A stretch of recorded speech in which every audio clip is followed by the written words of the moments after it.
All right.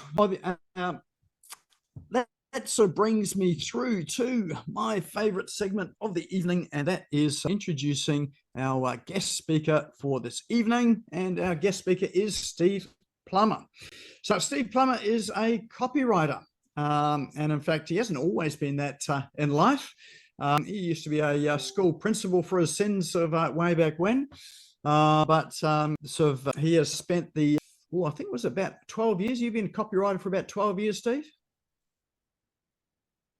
Yeah, since 2009, mate. Yep. 2009. So there we go. So, and he's been writing for probably about 60 different niches in business. So he's got a sort of a wide breadth of knowledge. And I think that one of the things that really illustrates is that you actually don't need knowledge of the industry in order to be able to write well. You can learn the industry and then sort of craft your copy around that industry as well too. So Steve does have a knack and a talent for those, creating good copy. You've probably read some of his copy if you've read some marketing materials from some of the sort of companies he works with. But certainly he's the go-to person that they keep coming back to. So he's here to talk to us tonight about how to write high-converting copy that attracts new business and customers in 2024. So let's put our hands together and welcome Steve Plummer. Thank you, Nick. Honoured to be here and looking forward to sharing some stuff with you. Now, given the lag of the screens, a little nervous about how that's going to go. So, all right, is that showing up for everyone? Let's get a thumbs up. Yeah, okay, good, that's better. Let me go to presenter mode, that's good. So we've got audio and we've got screen, we're good to go? All looking good, Steve. All right, fantastic. Okay, make sure you've got pen and paper, guys. Going to need this. Righto, so here we go. Let's dive in. How to write high converting copy that attracts new business and customers in 2024. All right, so first job for you. There are two photos on there. There are 4 differences in the one on the left compared to the one on the right. You've got 35 seconds. Note down where the differences are. And when you've got all 4 of them, put a 4 in the chat.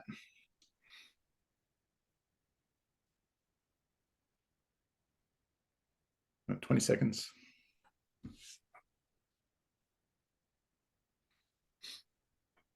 Ten.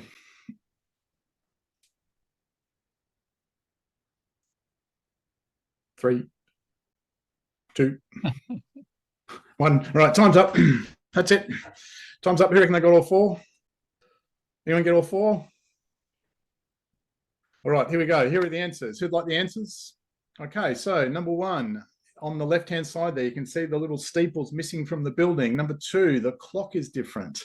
The time on the clock is different. Number 3, the number on the bus is different. And number 4, the cloud is different. And you might be going, hang on, this is about copywriting. Why are you showing me a photo that's got some changes in it? Here's the thing, right? And it gets back to how to craft copy. If I hadn't have said anything, you may not have seen the difference between those 2 photos. Yet me pointing out some things to you, you actually now are looking at those photos very differently.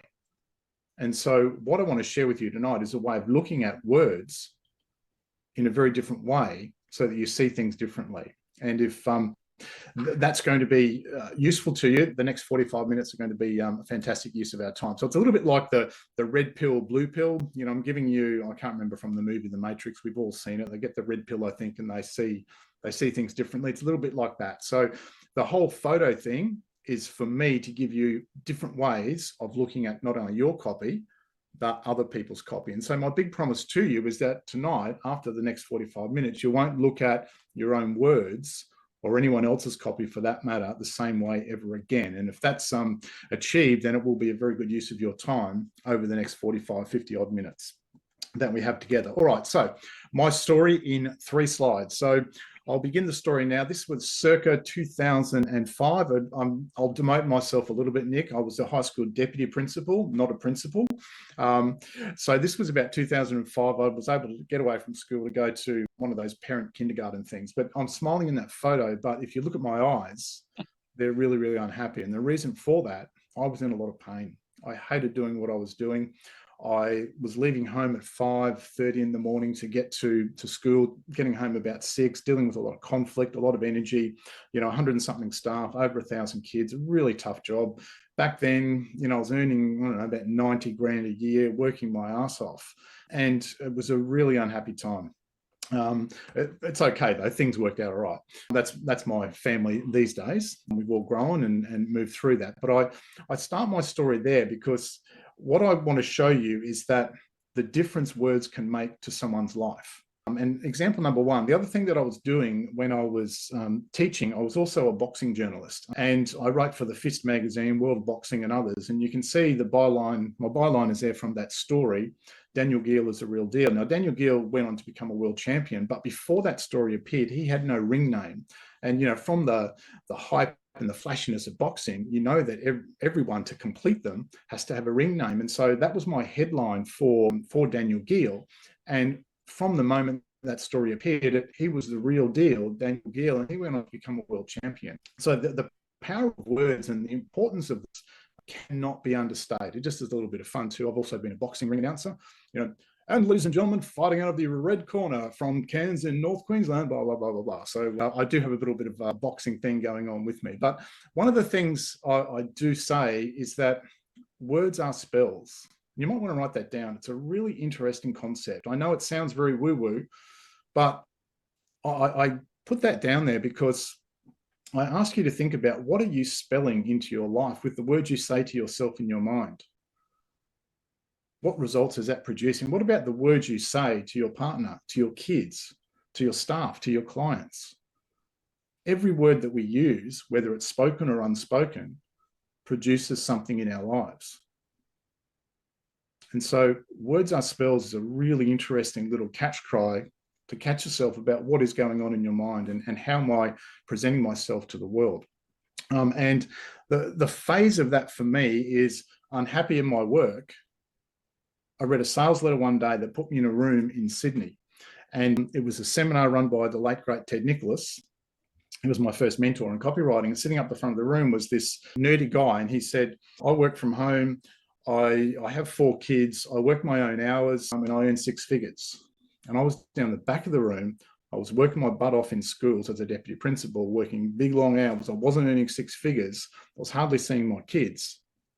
And it was just like, wow, that moment of him, it was Brett Thompson, him saying that, I went and beeline for him. And I said, you've got to teach me what to do, what you're doing. I mean, I think they call it stalking and stuff now, but back in those days, it was a bit different. But the really interesting thing, it was just that one sentence actually changed my life. And also the words that put me in the room beforehand also changed my life. So I say that on a number of levels at the start, just to get you thinking, I guess, differently about how you're showing up in the world. And it all starts with the words that we are using, because words are so powerful. And in many ways, words are also life and death. And I know that sounds very dramatic, but you think about it, if you tell a little kid that they're useless and no good and going to be, a failure in life, that's what's going to happen. If you tell them that they're a genius and they're going to be working really well, et cetera, et cetera, et cetera, that's a good chance of what's happening. And so I encourage you to be really, really mindful. And if I can expand your thinking about how you use words in your business and in your daily life, then for me, that's job well done tonight. So I'm talking about copy, but I'm also talking about the words we use and the energy we bring to our lives. And I share that photo. That's me as that was me rather on the first day as a professional writer back in 2008 or 2009. I can't remember the year. Also smiling, but a very different set of eyes there compared to the first ones. There was no pain. There was just excitement and energy moving forward. So that's my transition or change from a really unhappy time in my life into a time that was very expanding, and words were the vehicle, and words changed my life. And I know words can change your life too. And I'm going to be sharing some things that can help change your business as well. So here we go. Here are the 7 things I want to cover with you. So number 1, the key marketing principle. This is really, really important. Number 2, where you market from. And as I said, to get you thinking differently about how you show up in the world. What gets attention these days? Why you've got to do this one thing, otherwise it's over. Content ideas made easy. An AI hack to get to know your market better. It's only a really short segment, that one, but it might get you thinking differently about about using AI, or at least a little bit of a different angle on it, and also the mindset needed to market today. And one of my sayings is the guru is always right, except when they're wrong. And I extrapolate that a bit to, to marketing, and every single thing always works in marketing, except when it doesn't. All right, so we need a certain mindset to go with the punches of that. So let's dive in. Okay, so number one, the key, and it starts here. There's a great book by Nobel Prize winner Daniel Kahneman, and it's called Thinking Fast and Slow. And the concept that he shares in that is this idea of cognitive ease now versus cognitive difficulty. Now, cognitive or cognition is a fancy way of saying the way the human brain works. And what he says that when there is cognitive difficulty, acceptance is low. So another word for cognitive difficulty is friction. And when there is friction, acceptance is low. We've heard it before, a confused person does nothing, or confusion is always leads to a no. And so I put that down as the very first thing, because one of the things I help clients do is unravel those friction points. If we can make things a smooth journey for our clients, it gets them coming. It obviously makes the first sale easier, but gets them coming back again and again and again. And everyone knows the hardest and most difficult aspect of business is getting new business. So if we can make our whole journey frictionless because of the cognitive ease, then that makes a big difference to our conversions and therefore our business. All right, so number two, where do you market from? Now, we're all familiar with the concept of the iceberg. It's as old as the hills. I want to use the concept of the iceberg to get you thinking about whereabouts you market from. Are the words you use, and is your marketing a very surface level thing, or is it a much deeper thing? So here's what I'd like you to do. I'm going to be quiet for about a minute, and I'd like you to draw that diagram. So obviously we've got a waterline, talking about above the waterline and below the waterline, then deeply below the waterline. But also when you draw the diagram, write in the letters, because we're going to fill in those blanks. I'm going to be quiet, have a sip of water. I'll come back to you in a minute.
All right, we good to go? Yep. Okay, here we go. All right, so let's have a look at what this means. All right, so we've got our diagram. So left-hand side, all of those blank letters. MB, most businesses. Write in most businesses, because this is what most businesses do. And I'm guessing you're here to get an advantage, to get the edge. So you want to be different, better than most businesses. So here's what most businesses do when they market. They talk about the 3 Ps. They talk about product. We've got great products. Well, that's good, because I don't want crappy products, but they still go with that. Then they go, we've got great products at great prices. Well, kind of good, but I don't want to pay too much either. No one does. So that's kind of, they're marketing from a place of ordinariness. And then the third one, and this is a little bit controversial sometimes, but a lot of people here, you'll hear them talk about passion. I'm so passionate about things. We're so passionate about what we do. I've got a couple of problems with it. One, so many people use it, it's become blasé these days. That's the first thing. Second thing is, it's a little bit like being pregnant. People will feel or know that you have a passion for something without you having to say it. You don't see a lady walking around going, well, I'm pregnant, we know. And so I think it's a word that is overused. And if something is overused, we probably should question whether we should use it. The third thing about passion is the etymology or origin of that word is suffering. Now, that might be getting a little bit woo-woo in terms of the vibration of the word, but I don't want to suffer for anyone or anything. The passion of the Christ, that was the suffering of Jesus. And so there's a lot of surface stuff. We've got great prices, great products at great prices. I'm very passionate about what we do. Everyone says that. So let's go a little bit deeper. The next thing, good businesses. So good businesses go below the waterline. They talk about things like proof. They talk about their track record. And the really good ones also talk about the mechanism that makes their business, their solution, different to / better than others in the market. And the deeper that we can go in our messaging, the more we will stand out and the more we will connect to our market. And the third type of business, the really deep ones, are the market leaders, the ML, the market leaders. And how they market is from a place of unspoken desires of the market, the unspoken desires. I'm not going to go and say that it's really, really easy to find what those unspoken desires are. The first thing I will say is always have your marketing radar up to listen to what people are saying. And you might say, well, that's all good in theory. Give me an example. The example that I use, I've got a client in South Australia. They sell big farm sheds to farmers in South Australia. And I've been working for them for at least 5 years, maybe a little bit longer. About 6 months into that client engagement, in the weekly meeting I have with the client, she was talking about different aspects of the business and how they're targeting farmers, and all the farmers want to be respected in their district and blah blah blah blah. And I said, hang on, stop. And she said, what? I said, you mentioned something a little while ago about respect. I said, talk to me about that. And she said, oh yeah, everyone knows that every farmer wants to be the go-to guy in their district, the one that everyone rings. They all want to be the respected guy. And I went, oh man, that's God. I wish you'd told me that like 6 months ago or however long it was, right? Because that was the unspoken desire and the unspoken thread that has driven an awful lot of our marketing. And they have had record month after record month, not just because of that one word, obviously, or that phrase, but when you can talk to people, your prospects, your market, in a way that they perhaps don't even recognize themselves, that changes the dynamic of the conversation, whether it's in words or in print. And I'll give you an example. So respected farmer, when I did that, I did a sales letter. What was the headline? Respected farmer. Are you in your district considered a respected farmer? No top 5% producer, et cetera, et cetera. You can see it's plain and in their face. The top 5% producer is another way of saying respected farmer. So that particular campaign, it wasn't their most successful. It brought in about 100 grand or something. One of their most successful ones is this one. And you can see there in the subhead, the phrase is respected farmer. And that has been that goes in just about every single communication we have. If it's a longer SMS, email, their mail outs, website, et cetera, et cetera. So, where are you marketing from? What are your market's unspoken desires? That's what I always challenge businesses on. Now, don't understand, this is not a really simple question, right? And it's not something that you just go, oh yeah, it's this. Because it's unspoken, you often have to dig deeper for it. So here we go. A couple of quick questions. I'm going to be quiet for 30 seconds and to get you think about. There's no right or wrong answer. I just want you thinking deeper about your marketing and where you're coming from. So the two questions: where do you market from most in your business? And then what might be some of your market's unspoken desires? So I'm going to be quiet for 30 seconds, give you some thinking time and get you to take notes. Remember, no right, no wrong answer. It's about expanding your thinking.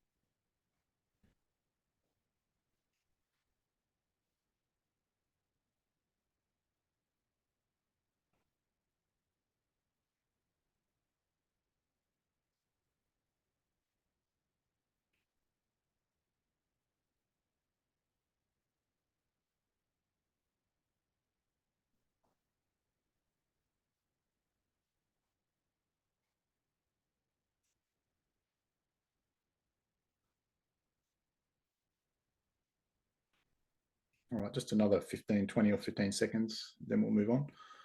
Just respectful of everyone's time.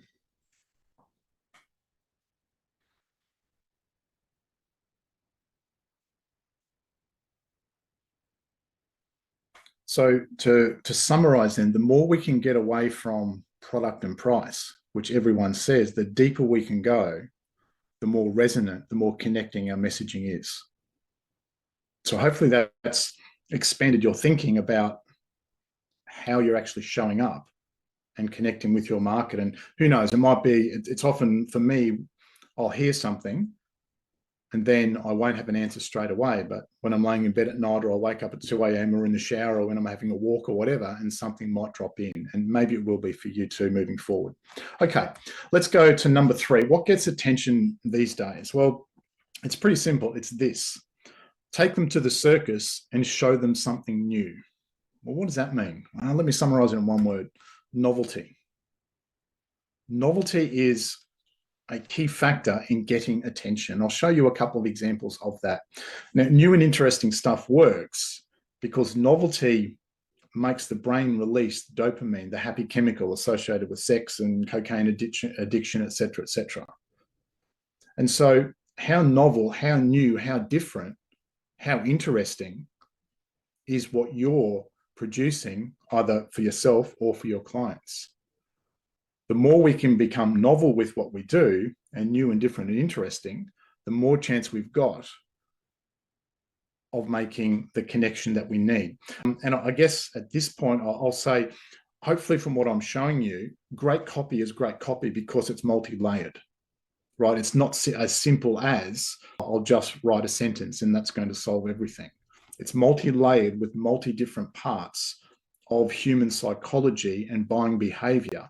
And conversion strategies, if you like, that get people to move. So yeah, novelty is really important. All right, you might go, well, give me an example. I'll go to the farming niche again. One of the things that has worked incredibly well to drive that business in, what was it, 21 to about late 22, there were, in those months, there was something like 8 steel price rises in a row. Now, the really cool thing about steel price rises is whenever the price of steel goes up, they can advertise to farmers and say, hey, it will never be cheaper to order a shed now because prices are going up. And because it's an industry-wide thing, there's no BS factor there at all. And understand that the farming market is really difficult to write for, right? Because farmers are very pragmatic. They're no BS kind of people, and you can't pull the wool over their eyes. You can't have any marketing tricks that's going to, get them to spend money. So the challenge is when there was price rise after price rise after price rise after price rise, my job was to, how do you say the same damn thing in a new and different way? So that, because even when there is that, that imperative to say something said the same thing over and over again becomes numbing, and it becomes that the message gets lost. So the challenge for me was to find ways of saying something in a new and different and interesting way. And so there were several different angles that I took.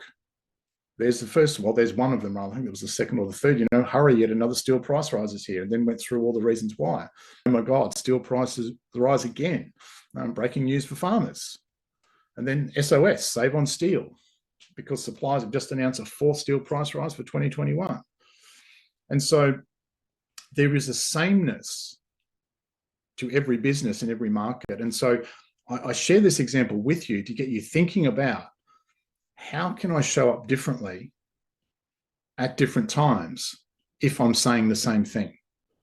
Again, not a simple answer necessarily. And I just didn't sit there one day and go, okay, I'll just come up with these ideas. I had to sit and think, and I had to ponder, and I had to have that quiet time and that thinking time to work out what's a different angle here, what's a novel or a new way of approaching it.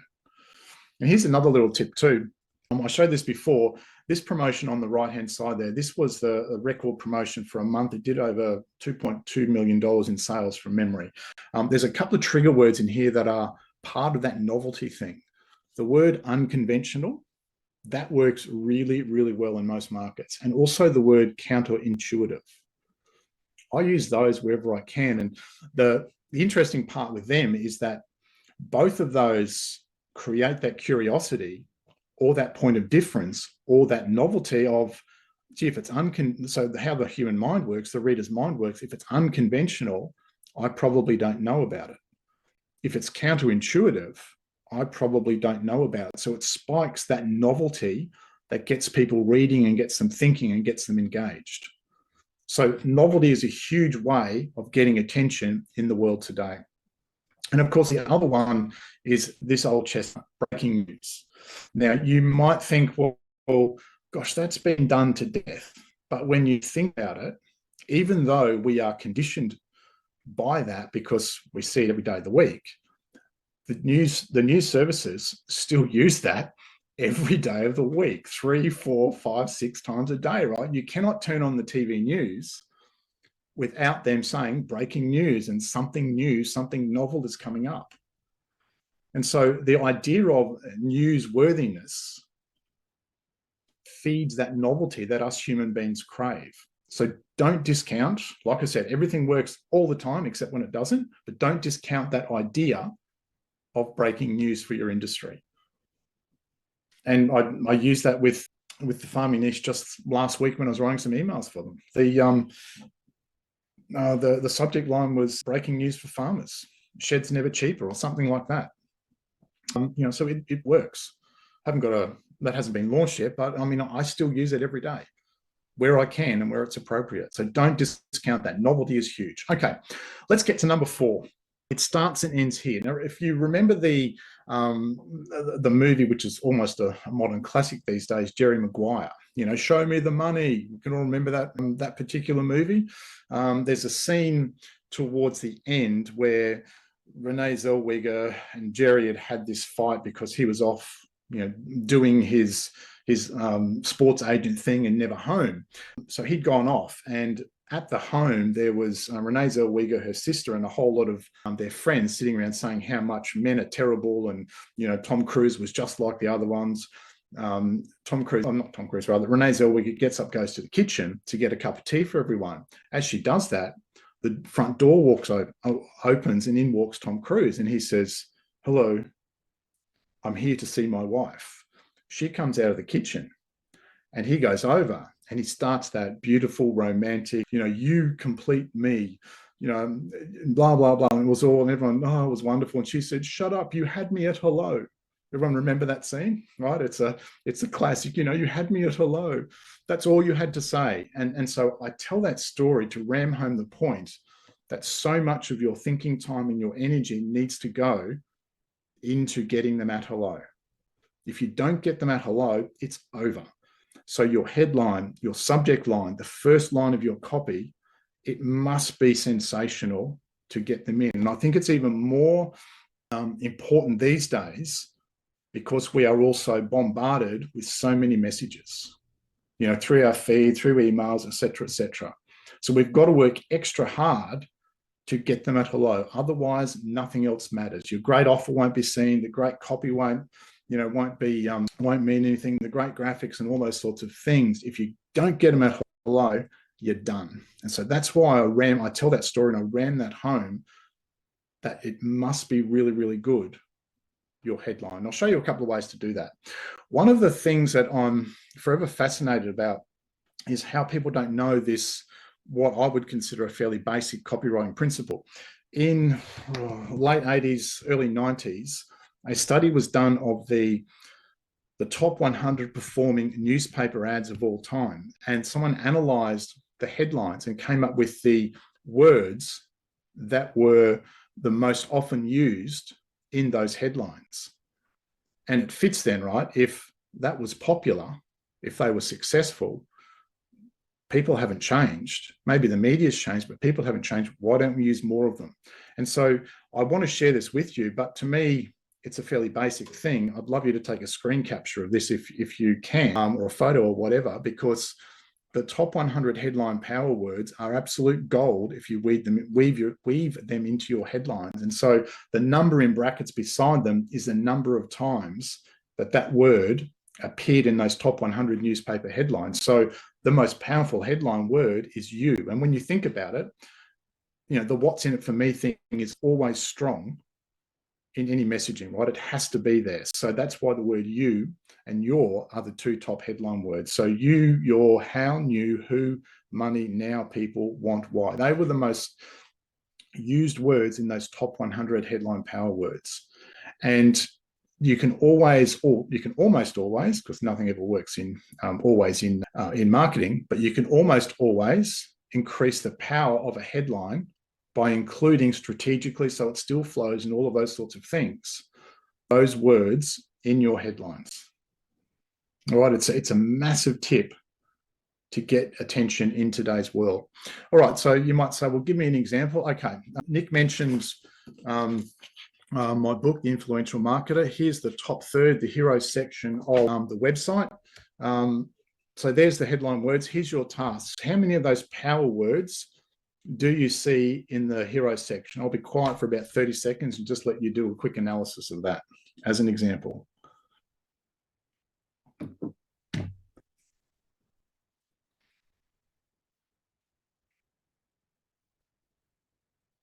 You can either write them down or just make a mental note.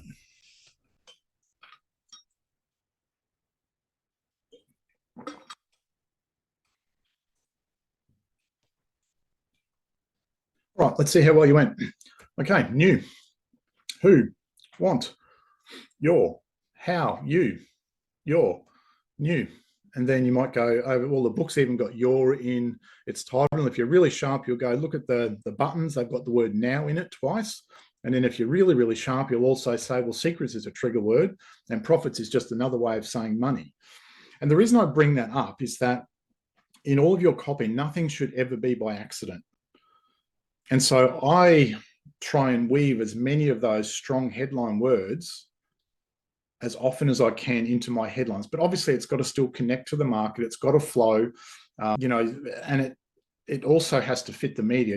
Online stuff these days on a phone, you're really looking at 3 to 5 words for a headline. If you can nail that, you're doing really, really well.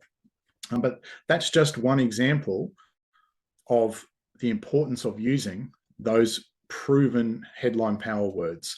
Okay, how do you check? And because headlines are so important, how do you check if your headlines are any good? I use 2 pieces of software. This software has been around for, I think I discovered it in about 2015. It's not mine. They're free online tools. I'm going to give you links to those later on. And again, works all the time, except when it doesn't. It's a good tool to check, a little bit like AI, a good tool to use. But one of them is by SharePoint. And it's simple how it works. I'm not going to do a live demonstration because I wasn't certain of the internet given the storms last night and where Nick is. But I'll use the example I just showed you. So all you do is you type your headline in here. So that's what it looked like. New book reveals the secrets to, etc., which you just saw. And then you click find out. And what it does, it comes up with a score like this. You can see there the headline quality score. It's green and it's above 70. So when it's green, it's a good indication that it might be a good headline. It's not a foolproof thing, right? It's an indication to check that you're on the right track. And what I love about it too is that it talks about the strengths of it, and it also gives you some suggestions to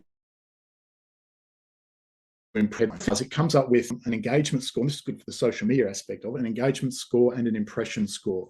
Just understand these are usually reflexive. In other words, when one's high, the other's low.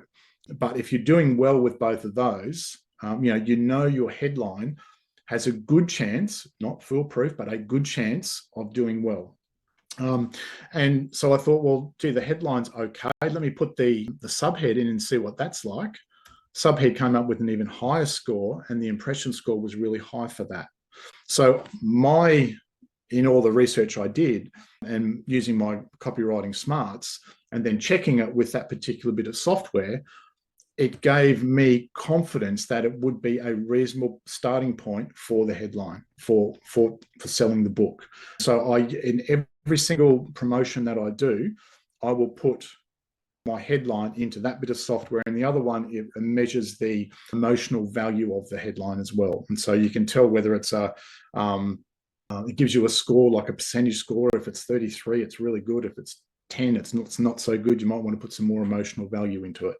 And it tells you whether it's what are the four categories, whether it's analytical, whether it's emotive, whether it's quantitative, and one other parameter. But depending on your market, you can then tailor your headline towards that market. So it's a really, really good tool that I use as a check along the way, and I use that with everything that I write. And like I said, I'll show you on. You can download a compendium from me tonight, and it has those 2 links in it, which are really, really useful. Okay, and of course, if you want to up the value score of your headline, think of those power words, right? Really important. All right, let's go. Number 5, some content ideas. What I found in the thousands of emails I've written, the social media posts, etc., and also all of the copy I've written, there are some universal connectors. In other words, when you use these in your copy, in your content, they connect, they automatically bond with the audience on I was going to say a subconscious level or an energetic level. I know that's sort of getting woo-woo, but here are the 3 that I find the most powerful. Number 1, water. Now, that might be that you're telling a story about walking along the beach, or when you were sitting, by a pond, or whatever it might be, or there's a photo of water. For some reason, and even if I look at Jeff's background, what's he got there? He's got water. Why has he got water? Water is that universe. It's whether we all love the beach or whatever it is, or it's the flow of water, I'm not sure. But if you can tell stories or wrap stories around water, images of water, it works really, really well. Family, and obviously we all come from families. We've all got families. If you tell stories about families, that works really well. And also travel seems to resonate with people. They obviously not so much during COVID, but before COVID and now, travel stories work really, really well. And it's one of the questions that I often get, but I need some more content ideas. Where do I get content ideas from? I'm out of ideas. I can't think of anything else. No, I'm not going to do that, just given the time. I just want to be respectful of your time. So page 5 from the influential marketer. And again, if you want to, by all means, take a screen grab of that. Page 5 of the influential marketer has 11 sources of ideas for content. As I said, family. I've often told stories about my kids, my aging parents, pets. Now, this is a really interesting one, right? I'll give you an example. I told a story from stage in, I'll go 2013, way back then, back in the days of the big seminars, right? And I told the story of, I didn't want a dog because I had 4 kids. I didn't need another mouth to feed. I was a grumpy old dad, etc. But my 4 kids wanted a pet really badly. And I told the story of how my kids marketed it to me and all the things that they did to convince me that we needed a pet. And little Tilly, this white little ball of fluff, this Lhasa Apso cross Moodle, came into our lives. She's passed now, but 5, 6, 7 years after that, people would come up to me and go, hey, Steve, how's Tilly doing? There would never, ever be a mention of, hey, all the really cool stuff you taught me or your copy or anything. They all mentioned and they all remembered Tilly. They never said the white dog. They always said Tilly. They always remembered that story. So pets, for whatever reason, whether it's tugs at the heartstrings or what, I'm not sure. That is always a good connector. One of the things I will say too, these are all very personal. So even though you make it about you, make sure that it's also about them, or there is a lesson about them. This next one, your failures, is really important. Brene Brown talks about strength through vulnerability. We've all had failures. We've all stuffed up. If you can be vulnerable enough, given the context of your market, if you can be vulnerable enough to talk about your mistakes, but importantly, how you learn from those mistakes, and that lesson is a benefit to your audience, that is a really powerful place to come from, because it shows your humanity, and that's really important. Obviously, your successes are important. I mentioned travel, your flaws, and my example there is Me the Fat Bastard was an email that was probably most read of all of them that I'd ever written. I told the story of how I got fat and lazy. I didn't do much, and the obvious message was, how's that going for you? Are you fat and lazy in your business? Or where in your business are you fat and lazy? It sneaks up on you. You don't realize it, but you can become complacent. And I told that story, and it was a really powerful connection to my market. Your hobbies, I talk about going to the gym with my boys, fishing, reading, etc. Client successes, obviously that's a big one, a no-brainer. Pet peeves, and this is revealing something about me. The example I've got there, I still hate being called mate or dude by a 15-year-old shop assistant. Hey, that's just my grumpy old man coming out. But if you can wrap a story around that, that's going to connect. If you write for other grumpy old men, that's going to connect with them, right? And so I ask you to think about things that are going on in your life, because you are a human being and everyone else out there are human beings. What is going on in your life that you can use as a vehicle to relate to, or tell a lesson, or share something with your market? And the other one is celebrity encounters. Goodness me, if you go to a football game, you happen to get a photo near a footballer, or you go to a concert or whatever, share that as well. I mean, I don't get it personally, but we're in a celebrity obsessed world. So never discount the importance of celebrity, whether it's celebrity in the wider world or celebrity within your niche. So there's 11 content ideas. Don't ever say, oh, I've got no ideas, I don't know what to write. Your life is a rich source of content. All right, that's number 5. Let's go to number 6, this AI hack. All right, I've been using this for, I don't know, maybe 4 or 5 months. I find it is a really good shortcut, and it's really powerful to help me to get to know the market. What would take, depending on how much material I had, a day or 2 days to go through and analyze, it can be done in 20 minutes by AI. So I call it client voice copywriting. I only ever used GPT-4. I don't know about any of the others, Bard or any of those. It may work just as well. I'm just giving you a sample for you to go away and try again, to expand your thinking, to give you some tools to go away and help make your writing better. So I'm not going to talk about the meta prompts, where you said, imagine you're a world-class direct response copywriter in the lines of Alex Hormozy or Russell. You set up your meta prompts and so forth. I'm talking about the next layer down, when we want to know our market more. And so the number here is 5, but you might have 20, you might have 15. So the first thing I tell ChatGTP is analyze the however many testimonials below. Next thing I then say is, then tell me all the emotional problems and frustrations that clients avoided by using, whether it's a company, a product, or a service, right? That gets into the emotions and inside the head. But interestingly, it's inside the head using their words, because it's coming from their testimonials, right? And that's the key. It's not your words, it's not your assumptions, it's actually their words. And that's what makes it so powerful, because it's really accurate. It's in their words. And then next, tell me all the emotional goals and desires that clients achieved after using it. And so you come up with a really good, and often a really deep list of things, of material that you can then go and use. Sometimes you might even uncover some of the stuff from deep down below the waterline that we spoke about earlier, and then I'll give it some other prompt based on what I'm doing. But, based on this information, write 10 emotionally charged headlines that would attract the prospect, etc. It might be, a course that's going to solve all the problems, or whatever it is that you're working on. But the critical point is, it's their voice, their words, right? Not your assumptions, and not someone else's assumptions. It's what they say.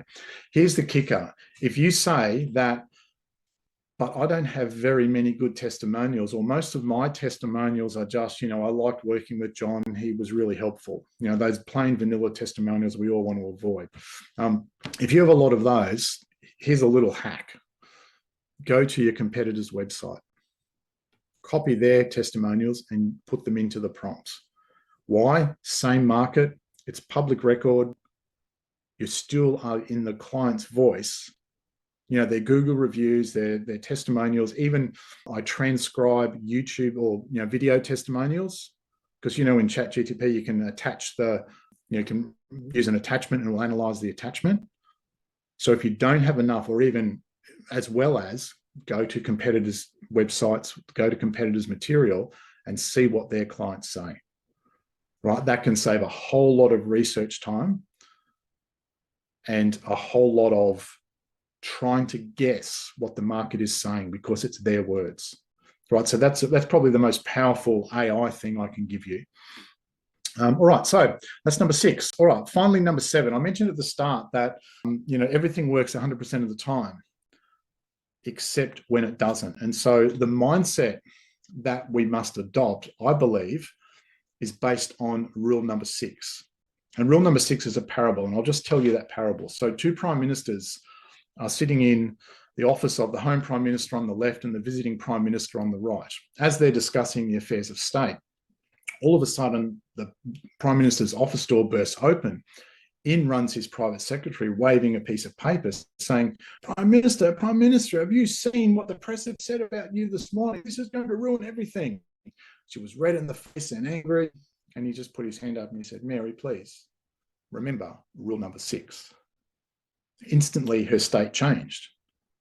And she said, yes, of course, Prime Minister, I'm sorry, I'll come back later. Thank you, Mary. She went out and closed the door. They go back to discussing the affairs of state. 10 minutes later, the door bursts open again. In runs the Chief of Staff, John, waving a folder. Prime Minister, have you seen this latest cabinet submission? It's going to ruin everything. These guys are ridiculous. We're going to be turfed out of office. And he said, John, please remember rule number 6. And John goes, I'm sorry, Prime Minister, of course, I'll come back later. He went out and closed the door. The visiting Prime Minister raised an eyebrow but said nothing. It happened a third time. After the door had closed a third time, the visiting Prime Minister said to the Home Prime Minister, he said, my friend, in 25 years of public life, I've never seen anything quite as extraordinary as that.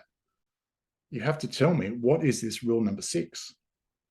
The Home Prime Minister paused and he said, my friend, rule number 6 is never take yourself or life too seriously. And the visiting Prime Minister went, oh, my friend, that's a very fine rule. He said, but tell me this, if that's rule number 6, what are all the other rules?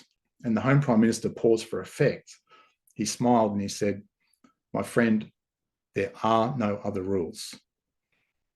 And I tell that story because not everything works in marketing. And we have to maintain our sense of humor because we can do all of the great stuff, all of the work. And sometimes it just doesn't work. And if you get a couple of bad campaigns in a row, it can be pretty deflating. And so remember, within that context, rule number 6, not to take yourself or your life too seriously. It's not a hall pass not to put the work in, however, but just the mindset to adopt. Sometimes it just doesn't work. Because like I said, the gurus are always right, except when they're wrong. And everything works, except when it doesn't.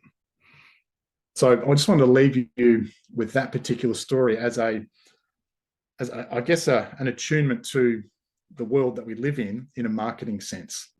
Okay, if you'd like some more help, and there might be some questions there, Nick, which we'll get to in a second, but if you'd like some more support or help, Nick mentioned my book, The Influential Marketer, which is this thick thing here, 1 page per day, just a couple of bits of information about it.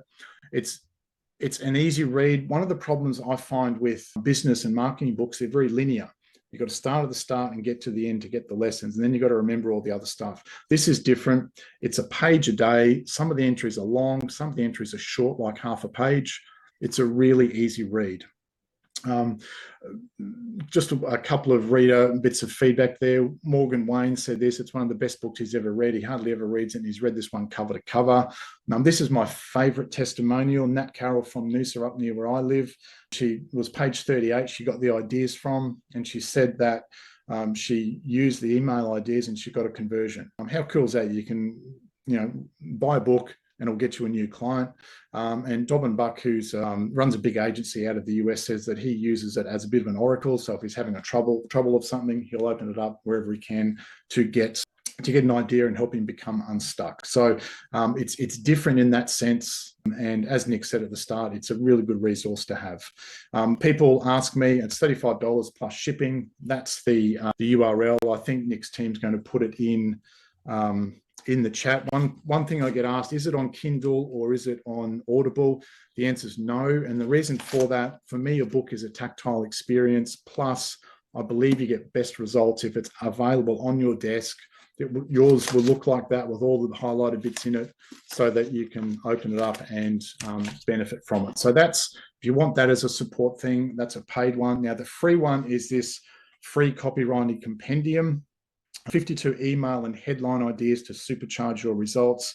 I'll give you 40 plus email subject lines that have worked really well for me. There's a mini clinic on headlines, and that's where you've got the 2 the 2 links to testing the value of your headlines to see if, you give you a bit of confidence before you go to market. It is a Google Doc. I've also included a 6-minute mini training that was just done off the cuff with a group that I'm part of that showed how to write to the average reading age of the Australian population, which is that of a 12 or a 13-year-old, using some of the software that's already built into Word. So all of those things are there for free. As I said, it's a Google Doc. You can scan that now. I believe Nick's team is going to put it in the chat. And that's just about it, about us done. So the key marketing principle, that was the Daniel Kahneman thing, cognitive ease, get rid of the friction. Where do you market from? The deeper you can market from, the more powerful your marketing is. What gets attention? Remember, novelty. It starts and ends with the headline. You've got to put a hell of a lot of time into that. I gave you 11 ways of getting content ideas, the AI hack, and then the mindset needed was rule number 6. So any questions? Or Nick, I might throw back to you. Excellent. Thanks, Steve. I have to say my best takeaway from this here has been unconventional, counterintuitive, and breaking news. So thanks for that. And I have to say, I've got your book here as well too. So I refer to this on a fairly regular basis. One thing I was impressed though is that you've got all sorts of things sticking out of your book, and it's sort of dog-eared. So you obviously use your own book. So, I do. I run a coaching group. Yeah, I run a coaching group based on that. And so, right, lesson for today is everyone go to page 24, and let's unpack that a bit more. So yeah, that's why it's like that. Yeah. Excellent, excellent. All right. So any questions for Steve tonight? Jenny, really enjoyed the content. I found it a valuable content. So thank you.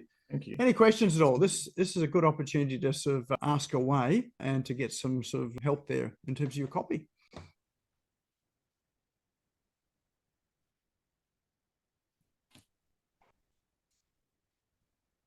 Just checking our chat there. So feel free to unmute yourself, or you can drop it in the chat as well too. Or even any comments as well. You covered the topic so well there, Steve, that there are no questions. That's nice to hear. There is a question there. What was that headline analyzer tool? Yeah, it's by SharePoint, and if you download the copywriting compendium, that URL. So if you download that, the free copywriting compendium, that URL and the emotional value headline score creator they're both in there on about the 3rd page down, I think, from memory. And you can just click from the Google Doc and it will come up. It's a really good tool. I mean, I've been using it forever, and it's just like I said, it's not. There are no absolutes in this world, especially in marketing and copy. But it's a really good tool to at least give me some confidence to know that I'm on track, or have I got to go and do a bit more work? So yeah. There is a question in there. Why was free not in the top 100 sort of hooks there that you had? Yeah, really interesting question.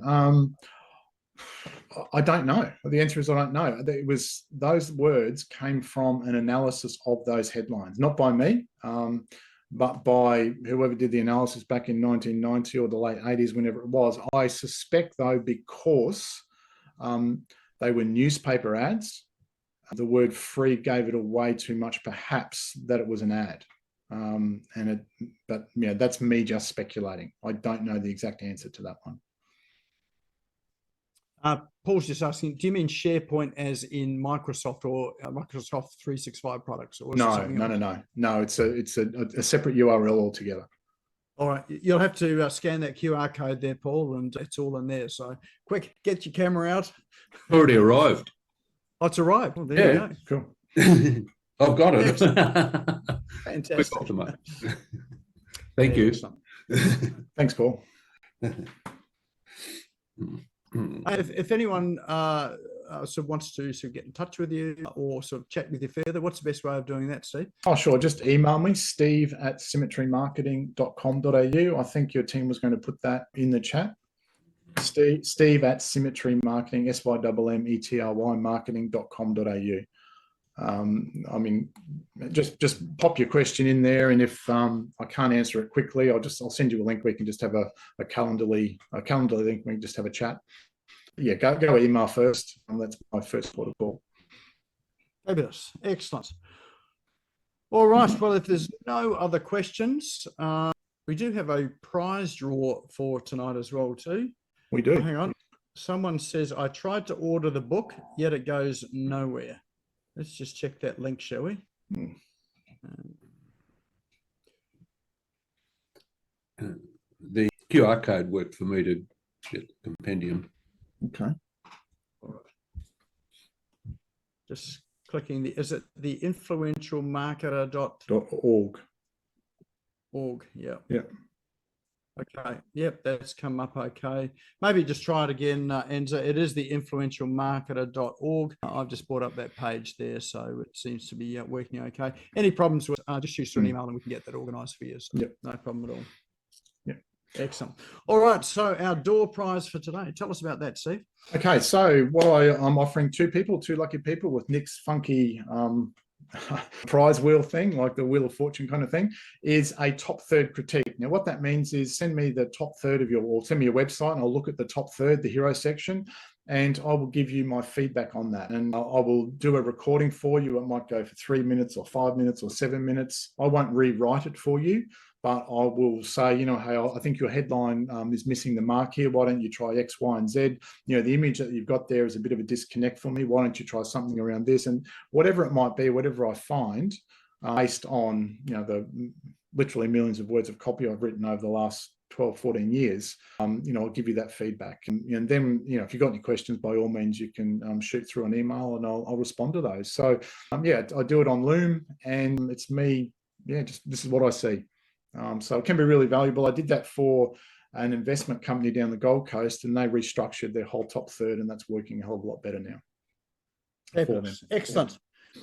All right, so let's bring up our wheel of names. Do you need me to stop? This, yeah, if you just unshare, and then we'll bring up our wheel of names. All righty. Excellent. Love this. And here we go. So everybody's name is in this wheel of names. We might just give it a moment. Can everyone see that, or have we still got a bit of a lag? No, we're good. You can. Okay. Excellent. So we have two of these tonight. So if we spin the wheel and you miss out on the first one, don't worry. There's another one coming through. And I think it's already been going. So Sarah Holden, you are our first winner. Are you still here?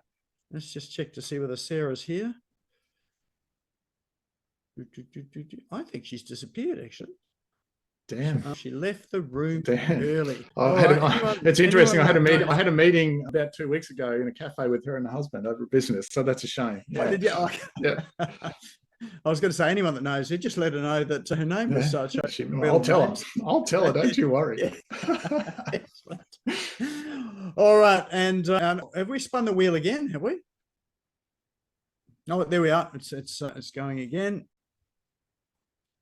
Go for our second one here, and lucky winner is Jeff Hill. Hey Jeff, congrats. Are you still here? Can they spell my name next time? I love the spelling. I might use that. Jeffy. I don't know whether that is what comes up on your feed, or that's just our creativity. Yeah, Jeff, if you just email me tomorrow, and with your URL, and over the next week, I'll get that critique done to you and sent through to you. Okay, appreciate it. Yeah, thanks. Congrats. Actually, and what we'll do too is we'll sort of do an intro email for both of those, right, in case you haven't got Steve's email. So yeah, cool.